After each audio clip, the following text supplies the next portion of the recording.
Hi guys, I'm Jomar Pulo from BSIT Block 2E, and this video is for the subject of CC 104. So ngayon mag-explain po ako ng pseudocode at code ng the largest of three numbers. So let's start. First pupunta muna tayo dito sa Dev C++ and start po natin sa pseudocode. Sorry guys, naumpisan ko na, pero sige, tuloy na lang natin. Umpisan ko kayo. Try ko kasi. So, start. Reverse. Reboot.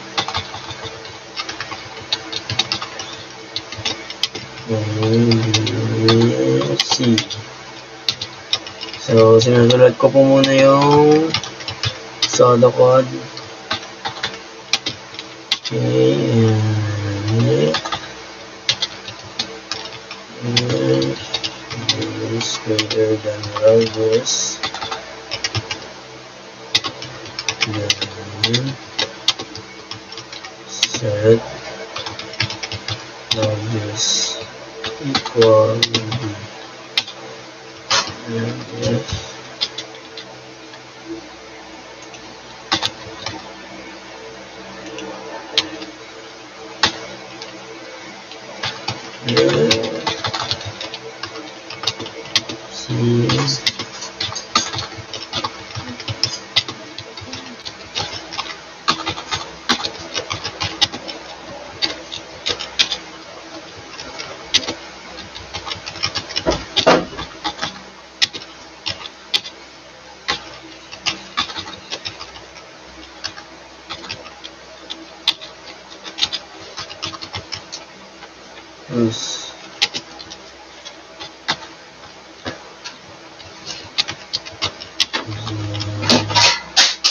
From the largest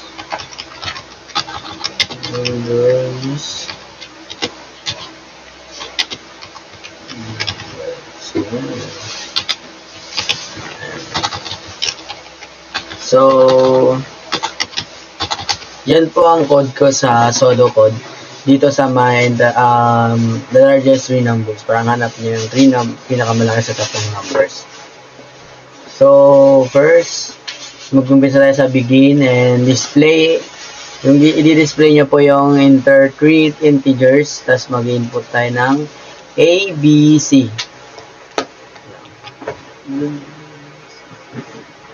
And set largest and equal A. Sinasabi niya dito, pag mas malaki yung A, yun ang ilalagay niya na pinaka-largest. Tapos dito naman sa may condition natin, if B is greater than largest, then set largest and largest equal B, and if C largest, then C set largest C. Ibig sabihin ako, mas malaki daw yung B, magsiset siya ng largest, ang equal niya ay B. So, mas malaki naman ang C, ang magsiset ng largest niya ay C. Tapos, and if. So, dito naman, sa dulo naman, ito ang may di-display niya. Sabi niya, the largest number is blank. So, example lang, largest number natin, letter B. Yan ang magiging ano niya. The largest number is B. Yan po. So, let's go to code ng ano naman. Ito, para mas maintindihan niyo po kung ano yung sinasabi ko dito. So, let's start. So, first, discuss ko, i-code ko po muna bago ko explain. So, yan. Wait lang po.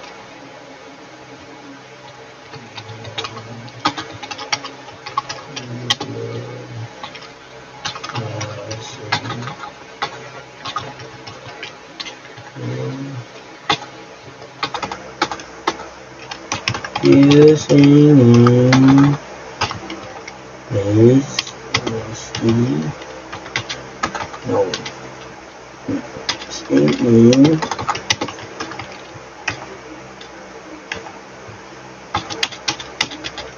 return 0. Tapos dito naman maglalagay tayo ng syempre in ano yung mga kailangan natin, A, B, C, then comma. So, maglalagay ng Cout. So, ang sign ng Cout ay less than enter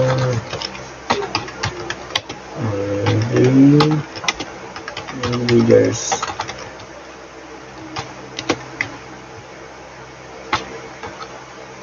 So, yung siin niya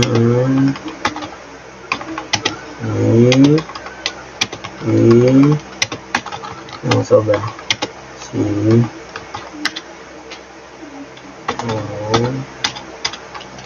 Tapos largest, kasi kung nilalagay niya yung largest na pinakamalaki. So, if A is greater than equal B and A is greater than equal C. So, ang pinaka-largest niya ay yung A. So, gagawin na natin para mas mabilis. So, magagawa pa tayo ng if else. So, lagyan natin ng else if. And then, papalitan natin ng B, A, B, C. So, ang largest niya ay B.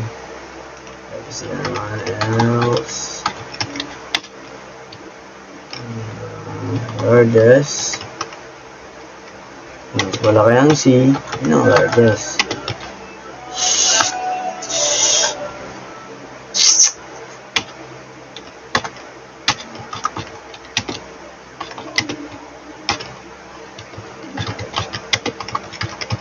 Largest number is stock. Then largest ENDL. So, before nyo i-run, check ko muna kung tama ba yung code na ginawa kung baka may kulang or mali. So, sa tingin ko tama naman na to. So, let's run. Yes. So, yun nga. Tama, guys. So, di ba, sabi nga dito, maglalagay tayo ng 3 integers. So, example, 69, 53, 90, 30. So, ang largest dyan ay A, B, C. So, paano nga ba ito nagpa-function? Ay, paano nga ba ito gumagana sa code na ito? So, explain ko po sa inyo. So, ganito po yan. So, dito sa may Cout natin, enter 3 integers. Ito po yan. Dito po yan. Dito yung Cout niya at yung Cin niya kung ano yung ito po yung A, B, C. Yan. Tapos ito naman po, int largest, sabi niya. Nilagay ko to kasi para ma-identify niya kung anong pinakamalaki yung may flow niya. Kaya may input niya. Yun yung parang maging output pala, output. So, dito naman, gagamit ako ng if, and tapos else if, and else. Gagamitin ko na yung statement na to para mas malaman niya kung mas malaki ba yung, kung ano mas malaki sa tatlo. For example, dito sa may if niya, A is greater than equal B in, and A is greater than C. So, ano pinaka mas malaki dyan? Diba? A. Tapos dito naman, A.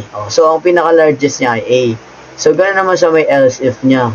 Kung mas malaki naman si B sa A at mas malaki si B sa C, ang lalabas niya ay C. So, dito naman sa else, maglagay ako dito ng C. Kung mas malaki si C sa lahat, C ang largest niya. So, sa Cout naman, ito yan. Dito yan. Ito yung Cout na naglagay ako niyan para kapag the largest number is, yan. Tapos dito yung, ilalabas na yung largest, tapos yun na, DL na. So, yun lang po. Maraming salamat po sa pakikinig. Sana po may naintindihan po kayo kahit papano. And ulitin ko lang po, I'm Jomer Pulo from BSIT Block 2E. And po, thank you po, sir. Hi everyone, I'm Madeline Asing Pistal from Block 2E. So, Today, I'm gonna explain the pseudocode. Super dali lang to. Promise. It's all about checking if the number is like even or odd. Let's go. So, let's proceed the pseudocode. So, first, syempre, lalagay mo dyan, start. Mamaya ako na-explain kapag nalagay ko na lahat. Start, display,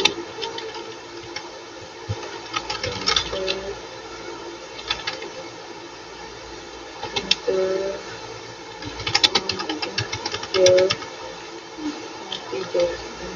integer,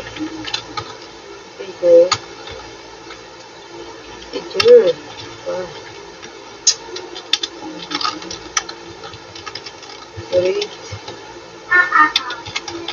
number,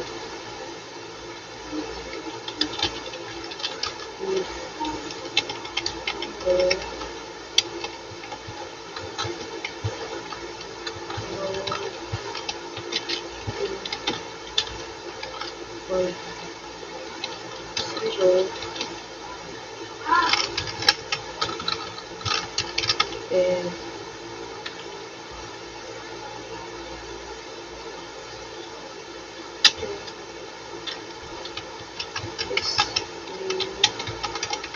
numbers.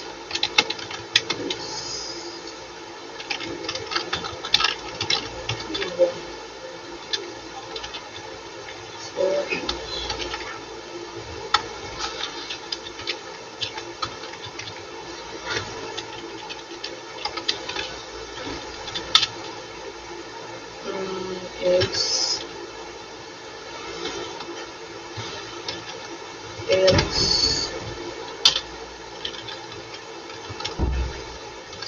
say number is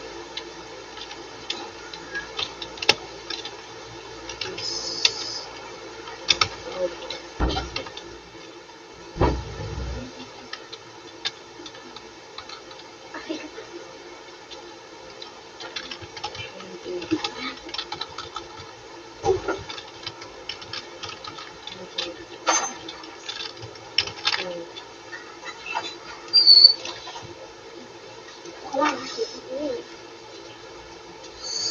So, yun. Siyempre mag-i-start tayo sa start. Siyempre, start, papaandarin mo yung program. Right? Dito naman, display as, dito ba? As a number. Sabihin mo, parang sasabihin mo kay user na, pakilagay yung number mo. Uy, pakilagay yung number mo. Joke lang dito. Uutusan mo si user na ilagay yung number. Then, input yung number, isave mo yung number na binigay niya sa variable na number.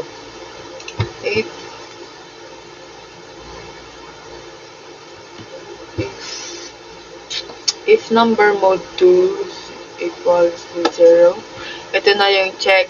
Tatanungin mo kung yung number ba divide 2 ay walang remainder is 0.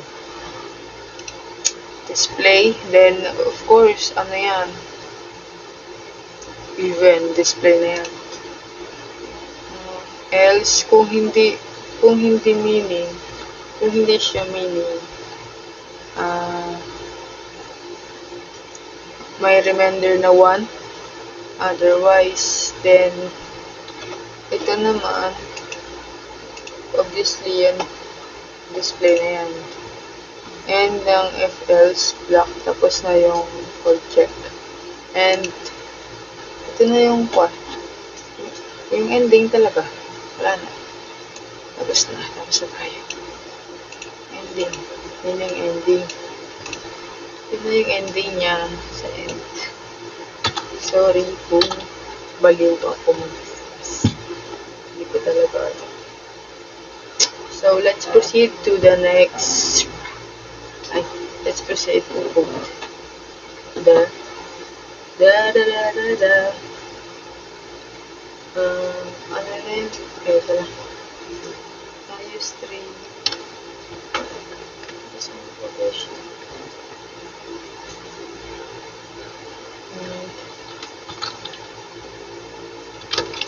Use and using hashtag include. Ano ba yan? Hashtag include highest 3. Using namespace studio. Huh? Space yan eh. Space. Nandito na tayo. int name. Itong mga tatot yung int name. Sabi yung close bracket. Sabi yung close bracket. Sabi yung close bracket.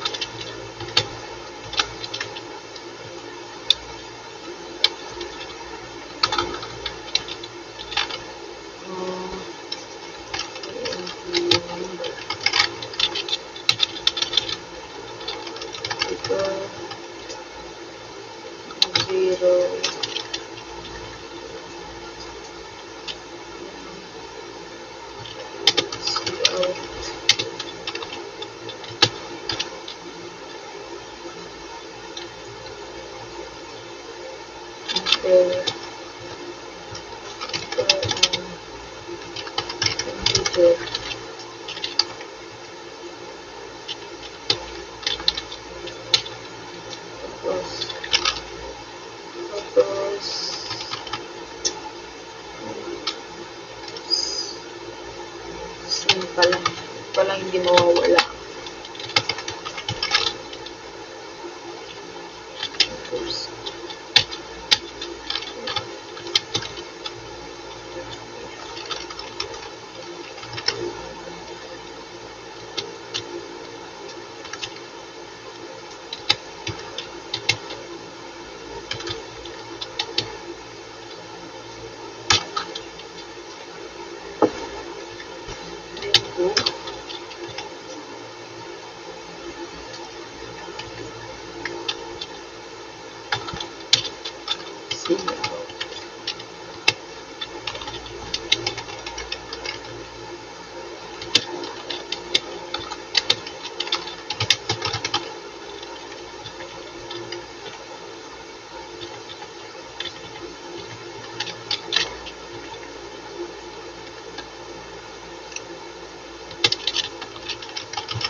Yan na yun.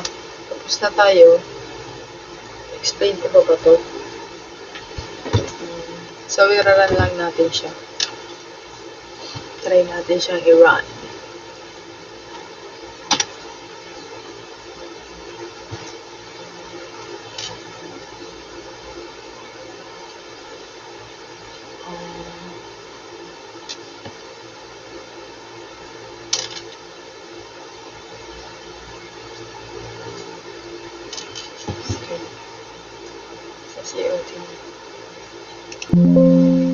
Sana walang mali. Oh, yes. Pero na. Ito. or even siya kasi may space siya doon. So sa cout, hinihingi niya yung integer na nilalagay mo or variable, tapos sa if else statement na ginawa itong condition. Kasi para malaman natin sa statement kung add or even siya, kumbaga parang mas mahahati siya sa add or even. Yun lang po.